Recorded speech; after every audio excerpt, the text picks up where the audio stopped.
Hey guys, this is Preeti. Welcome back to my channel. दोस्तों, आज हम बात करने वाले हैं एक 2018 रिलीज्ड कोरियन हॉरर थ्रिलर के बारे में जिसका नाम है मुंगडाल।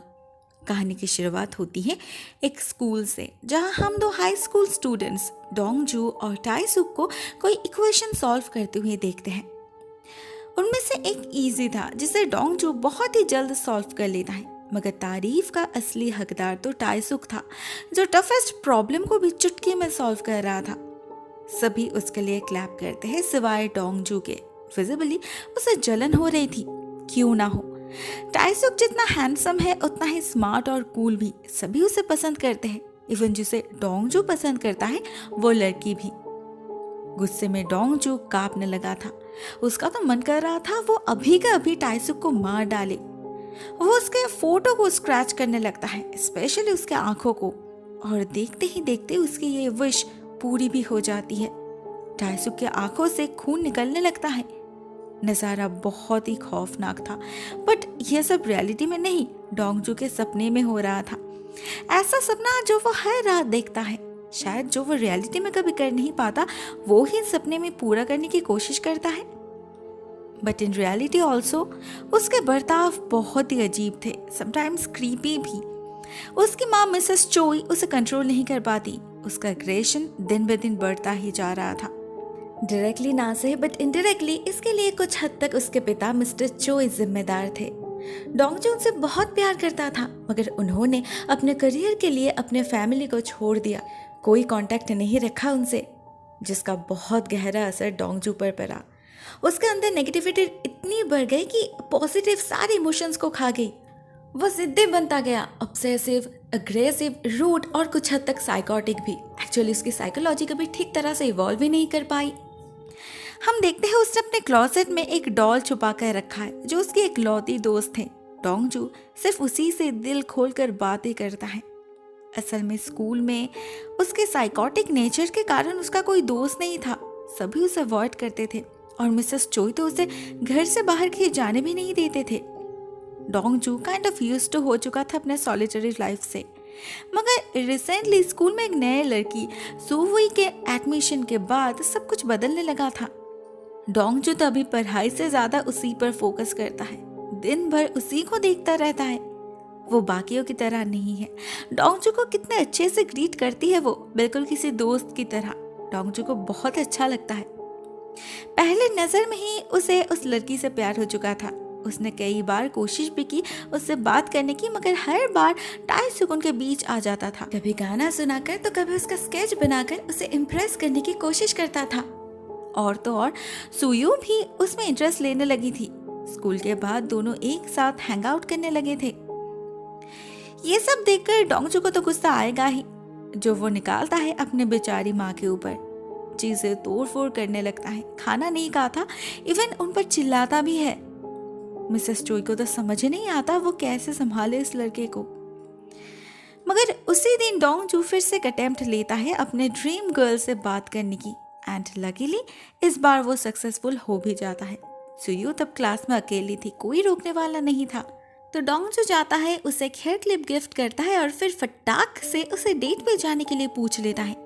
ऑनेस्टली सुई उस सब के लिए प्रिपेयर्ड नहीं थी, तो वो थोड़ी सी घबरा जाती है। गिफ्ट तो एक्सेप्ट कर लेती है, जो डोंगजू का काफी अच्छा लगता है। मगर उसके ऑफर का जवाब देने से पहले ही एक लड़की आ जाती है कबाब में हड्डी बनकर।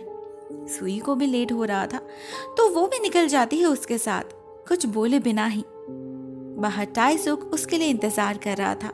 दोनों एक साथ घर जाने वाले थे, मगर जैसे ही उसे सुयू के पास वो हेयर क्लिप दिखता है और सुयू बताती है ये उसे डोंगजू ने गिफ्ट किया है, उसका चेहरा उतर जाता है, क्योंकि उसे वो पता था जो सुयू को पता नहीं था। पूरा क्लास उस लड़के को अवॉइड करता है, उसे फ्रीक बुलाता है। इसका कोई तो कारण होगा ना, और वो कारण बहुत ही डरावना है। टाइसो कहता है कुछ साल पहले उनके क्लास में एक लड़की पढ़ती थी जिस पर डोंगजू को क्रश था। उसने उस लड़की को प्रपोज भी किया था शादी के लिए, मगर उस लड़की को डोंगजू बिल्कुल भी पसंद नहीं था, तो उसने मना कर दिया बहुत ही रूडली। फिर भी डोंगजू उसका पीछा करता रहा, पागलों की तरह स्टॉक करता रहा उसे। इवन उसे धमकी भी दी, अगर उसने उससे शादी नहीं की तो वो उसके पूरे परिवार को खत्म कर देगा। इसके कुछ दिन बाद वो लड़की अचानक से कहीं गायब हो गई। किसी को पता नहीं चला वो कहाँ गई। और उसके कुछ दिन बाद पुलिस को उसकी लाश मिली पास वाले लेक से। किसी के पास पक्का सबूत तो नहीं था, इसीलिए कोई कुछ कह नहीं पाया, मगर सभी को पता था ये काम डोंगजू का ही है। बदला लेने के लिए उसने ही खून किया है उस लड़की का। अभी वही लड़का सुयू के पीछे पड़ा है। टाइसुक नहीं चाहता उसके साथ भी ऐसा कुछ हो, इसीलिए वो सुयू को स्ट्रिक्टली मना कर देता है डोंगजू के साथ बात करने से। सुयून भी काफी डर चुकी थी सब कुछ सुनकर, तो वो मान लेती है, मगर उसे तो पता ही नहीं था कि ऑलरेडी बात हाथ से निकल चुकी है। डोंगजू के दिमाग में वो बस चुकी है। अभी उससे पीछा छुड़ाना आसान नहीं होगा। उस दिन जब वो घर लौटती है तो देखती है डोंगजू उससे पहले ही पहुंच चुका है। सुयू के पेरेंट्स से अच्छी खासी दोस्ती हो चुकी है उसकी। उनसे तो वो ऐसे बात कर रहा है जैसे वो उसके अपने पेरेंट्स हो। सुयू को ये सब बिल्कुल भी पसंद नहीं आता, लेकिन वो डायरेक्टली अपने पेरेंट्स के सामने कुछ बोल भी नहीं पाती क्योंकि वो उन्हें कोई टेंशन देना नहीं चाहती थी। तो वो इनडायरेक्टली डोंगजू को बहुत बार कहती है अपने घर वापस जाने के लिए, लेकिन उसके कहने से कुछ नहीं होता। डोंगजू हिलता भी नहीं। देर रात डिनर करके फिर घर लौटता है। उसे याद तक नहीं रहता कि उसकी माँ परेशान हो रही होगी। उनका फोन तक नहीं उठाता वो। दूसरी तरफ मिसेस चोई अपने बेटे को बहुत अच्छे से जानती है। उन्हें पता है डोंगजू कैसा है, कितना जिद्दी है और जिद पे आ जाने पर क्या क्या कर सकता है वो। इसीलिए ही तो वो उसे हमेशा अपने नजरों के सामने रखने की कोशिश करती है, मगर हमेशा ऐसा पॉसिबल तो नहीं होता ना। लड़का बड़ा हो रहा है, मनमानी करने लगा है, जिसका नतीजा एक बार उन्हें मिल चुका है। वो नहीं चाहती दोबारा कुछ ऐसा हो, फिर शायद वो अपने बेटे को बचा नहीं पाएगी। लेकिन डोंगजू उसकी बात माने तब ना। उसके दिमाग में तो कुछ और ही चल रहा था। हम देखते हैं वो उस डॉल को सुयू के नाम से बुलाने लगा है। उसे भी एग्जैक्टली सेम क्लिप गिफ्ट किया है और उससे प्रॉमिस भी किया है शादी करने का, मरते दम तक साथ निभाने का, इवन उसके बाद भी। एक्चुअली सुयू को देखकर डोंगजू ने रिसेंटली एक रोमांटिक नॉवेल पढ़ना स्टार्ट किया है। उसे से ये सब आइडिया मिलता है उसे। उसका प्लान है कभी वो असली सुयू को भी ऐसे ही प्रपोज करेगा। लेकिन अगले दिन स्कूल जाने पर जब उसे पता चलता है सुयू ने एक अलग क्लिप पहन रखी है जो शायद उसे टाइसुक ने गिफ्ट किया है, तो गुस्से में डोंगजू अपना आपा खो देता है। पूरे क्लास के सामने सुयू के बालों से खींचकर निकालता है उस क्लिप को, और जब टाइसुक उसे रोकने जाता है तो उसके हाथ में काट भी देता है और फिर पागलों की तरह चिल्लाकर स्कूल से निकल जाता है। उसकी माँ मिसेस चोई स्कूल की प्रिंसिपल है, इसीलिए कोई ज्यादा कुछ कह नहीं पाता, मगर डोंगजू का पागलपन दिन ब दिन बढ़ता ही जा रहा था, आउट ऑफ लिमिट हो रहा था। उस दिन वो फिर से सुयू के घर जा पहुंचता है और जब सुयू उसे निकल जाने के लिए कहती है, वो उल्टा उससे शादी की बात करने लगता है, एग्जैक्टली जैसे उसने प्रैक्टिस किया था। सुयू इस सब से और नाराज हो जाती है और इंसल्ट करके उसके मुंह पर दरवाजा बंद कर देती है। ये तक कहती है कि उससे शादी करने से पहले वो अपनी जान दे देगी। डोंगजू ने शायद कुछ और रिस्पॉन्स एक्सपेक्ट किया था, तो उसके रिप्लाई से वो काफी दुखी हो जाता है। अपने घर नहीं लौटता वो, शाम तक बैठा रहता है लेक के पास और फिर उसी पानी में डूबकर अपनी जान दे देता है। ऑन द अदर हैंड जब वो घर नहीं लौटता उसकी माँ परेशान हो जाती है, बार बार कॉल करती रहती है उसे। रिंग तो हो रहा था मगर कोई उठाता नहीं। एक्चुअली डोंगजू ने अपना फोन सुयू के घर में ही छोड़ आया था। सुयू ने देखा भी मगर रिसीव करने की हिम्मत नहीं हुई उसे। मिसेस चोई टेंशन में पागल की तरह करने लगी थी।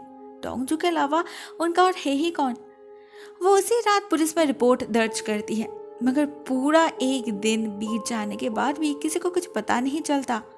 जवाब मिलता है रात में, जब पुलिस को डोंगजू की लाश मिलती है लेक के पानी से, उसी लेक से जहां सालों पहले उसने अपने फर्स्ट क्रश का खून किया था। उसके मौत से किसी को कुछ खास फर्क नहीं पड़ा। सभी अपने अपने लाइफ में बिजी हो गए सिवाय मिसेस चोई के। वो इस बात को एक्सेप्ट ही नहीं कर पा रही थी। भला कौन सी माँ अपने बेटे को भुला सकती है। मगर इसके कुछ दिन बाद से ही उनके साथ घर में अजीबोगरीब हादसे होने लगे। लाइट्स फ्लिकर करने लगी, चीजें बिखरने लगे और फर्नीचर्स तो ऐसे हिलने लगे जैसे भूकंप आ गया हो। मिसेस चोई अगले दिन ही एक तांत्रिक से मिलने जाती है और सारी बातें डिटेल्स में बताती है। तब उन्हें पता चलता है उनके बेटे के आत्मा को मुक्ति नहीं मिली। उसे शादी करने का बहुत शौक था, मगर उससे पहले ही उसकी मौत हो गई। तो अभी उसकी आत्मा मूंगडाल मतलब वर्जिन घोस्ट बनकर भटक रही है। उसे आजादी तब मिलेगी जब उसकी शादी होगी, मगर किसी भी लड़की से नहीं। उसके लिए मिसेस चोई को एक प्योर वर्जिन फीमेल स्पिरिट की तलाश करनी होगी, जिसकी मौत हाल ही में हुई है और जिसकी बॉडी अभी तक डिकम्पोज नहीं हुई। मगर ऐसी लड़की मिलेगी कहाँ? वो तांत्रिक ही सारा अरेंजमेंट कर देता है। उसके पास खबर है रिसेंटली एक हाई स्कूल स्टूडेंट किम जिन सूक ने सुसाइड की है। वो वर्जिन भी है और उसका शरीर अभी तक इंटैक्ट भी है, तो वो डोंगजू के लिए परफेक्ट रहेगी। मिसेस चोई को बस उसके कुछ बाल और एक फोटो लाना होगा। मिसेस चोई वही करती है और उसी रात सारे नियमों का पालन करते हुए डोंगजू के साथ उस लड़की की शादी हो जाती है। होपफुली अभी उसके आत्मा को मुक्ति मिल जाएगी, मगर ऐसा होता नहीं। रिचुअल कंप्लीट हो जाने के बाद भी मिसेस चोई को डोंगजू की आत्मा रेगुलरली दिखती रही। बहुत ही सैड दिख रहा था वो। मिसेस चोई समझ नहीं पाई क्यों। उनसे जितना हो सके उन्होंने तो किया, उसकी आखिरी ख्वाहिश भी पूरी की, तो फिर अब क्या चाहता है वो? उन्हें फिर से उस तांत्रिक के पास जाना पड़ा, जहां उन्हें पता चला डोंगजू को अपनी बीवी पसंद नहीं आई, उसे कोई और चाहिए। अब ये कोई और कौन है वो तो सबको पता है। मिसेस चोई को डोंगजू के किताब से एक तस्वीर मिली थी सुयू की, तो वो उसी दिन से उस पर नजर रखने लगती है। और एक दिन जब वो अकेली थी तो उस फोटो को रिटर्न करने के बहाने उससे मिलने भी जाती है। बहुत प्यार से बात करती है उससे। सुयू भी उन्हें डोंगजू का फोन वापस कर देती है। उसे भी दुख है डोंगजू के गुजर जाने का। बातों बातों में मिसेस चोई उसे अपने घर इनवाइट करती है। उसे कुछ दिखाना है सुयू को। सुयू मना नहीं कर पाती, जा पहुंचती है उनके घर उनके साथ, ये जाने बिना ही कि उसके लिए वहां क्या इंतजार कर रहा होगा। मिसेस चोई बहुत ही वार्मली वेलकम करती है उसकी। डोंगजू को जो जो पसंद था सब कुछ बनाकर खिलाती है उसे और उसके बाद ले जाती है घर के बेसमेंट में। सुयू को बहुत डर लग रहा था, अंधेरे में कुछ दिखाई नहीं दे रहा था, तो वो लाइट ऑन करने के लिए कहती है। और जैसे ही लाइट ऑन होता है मिसेस चोई सुयू के माथे को प्लास्टिक से रैप करके उसे बेहोश कर देती है और फिर उसे डाल देती है एक वुडन बॉक्स के अंदर। सुयू की सांसें तब भी चल रही थी, मगर डोंगजू की बीवी बनने के लिए तो उसे मरना होगा ना, तभी तो शांति मिलेगी उसके आत्मा को। मिसेस चोई का प्लान सक्सेसफुल हो चुका था। उस बंद बक्से के अंदर सुयू ज्यादा देर जिंदा नहीं रह पाई। घुट घुट कर मरना पड़ा उस बेचारी को। किसी को पता भी नहीं चला उसकी लाश कहाँ है। शायद इससे डोंगजू के आत्मा को शांति भी मिल चुकी थी, क्योंकि इस हादसे के बाद वो कभी दिखाई नहीं दी, ना उसके माँ को उसका प्रेजेंस कभी फील हुआ। मगर हाँ, उन्हें कुछ और फील होने लगा था। अभी डोंगजू की जगह सुयू की अतृप्त आत्मा हॉन्ट करने लगी थी उन्हें, जिसे बिना किसी कारण के इतना दर्द सहना पड़ा, उस बक्से के अंदर बेमौत मरना पड़ा। अपने बेटे के गम में उस पागल औरत को ये तक ख्याल नहीं रहा कि सुयू भी किसी की बेटी है। सुयू साई की तरह मिसेस चोई का पीछा करने लगी, उन्हें इतना परेशान करने लगी कि उसके डर से मिसेस चोई की नींद ही गायब हो चुकी थी। पागलों की जैसी हालत हो चुकी थी उनकी। उससे छुटकारा पाने के लिए चोई को फिर से एक बार सहारा लेना पड़ा उस तांत्रिक का। उसने ही तो कहा था ना डोंगजू को अपनी बीवी पसंद नहीं आई। लेकिन ये तांत्रिक उसकी तरह पागल नहीं था। उसे अच्छे से पता था सही और गलत में क्या फर्क होता है। उसने कभी सोचा भी नहीं था कि मिसेस चोई ऐसा कुछ कर सकती है। उसने तो एक स्वीटेबल स्पिरिट को ढूंढने के लिए कहा था, किसी जिंदा इंसान को नहीं। जब उसे पता चला मिसेस चोई ने एक मासूम लड़की का खून किया है अपने पागल बेटे को सेटिस्फाई करने के लिए, तो उन्होंने उसी वक्त उसकी मदद करने से मना कर दिया। वो इस पाप का भागीदार बनना नहीं चाहते। मिसेस चोई ने जो किया है उसका नतीजा उसे खुद ही भुगतना पड़ेगा, अकेले। उसे अकेले रखकर वो तांत्रिक निकल जाते हैं और मिसेस चोई पड़ जाती है मुश्किल में। सुयू की आत्मा उसे चैन से जीने नहीं देगी, हमेशा उसके आंखों के सामने मंडराती रहेगी, याद दिलाती रहेगी उसके जुर्म की। इससे बचने का बस एक ही रास्ता है, मिसेस चोई वही अपनाती है। सारे प्रॉब्लम्स की जड़ वो अपने आंखों को ही उखाड़ लेती है। ना रहेगा बांस ना बजेगी बांसुरी। अब से वो कितनी ही कोशिश यूं ना कर ले, उसे डिस्टर्ब नहीं कर पाएगी, कभी नहीं। एट द एंडिंग सीन हम जोई को एक मेंटल असाइलम में देख पाते हैं। उसकी विजन जा चुकी है, दिमागी हालत भी ठीक नहीं, मगर एक चीज अभी भी उसके साथ है, वो है उसका बेटा। उसके लिए ही तो उसने इतना कुछ किया ना। हॉस्पिटल में सभी को पता था डोंगजू मर चुका है, मगर उन्हें हर दिन उसका प्रेजेंस फील होता रहा। वो आता है अपनी माँ से मिलने, अपने हाथों से खाना खिलाने।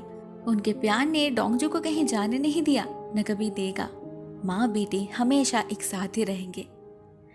दोस्तों, कहानी यहीं पर एंड हो जाती है। मानती हूँ एंडिंग इमोशनल है, मगर जस्टिफाइड बिल्कुल भी नहीं। इस माँ बेटे के चक्कर में बेचारी सुयू फालतू में फंस गई। वही तो असली विक्टिम है।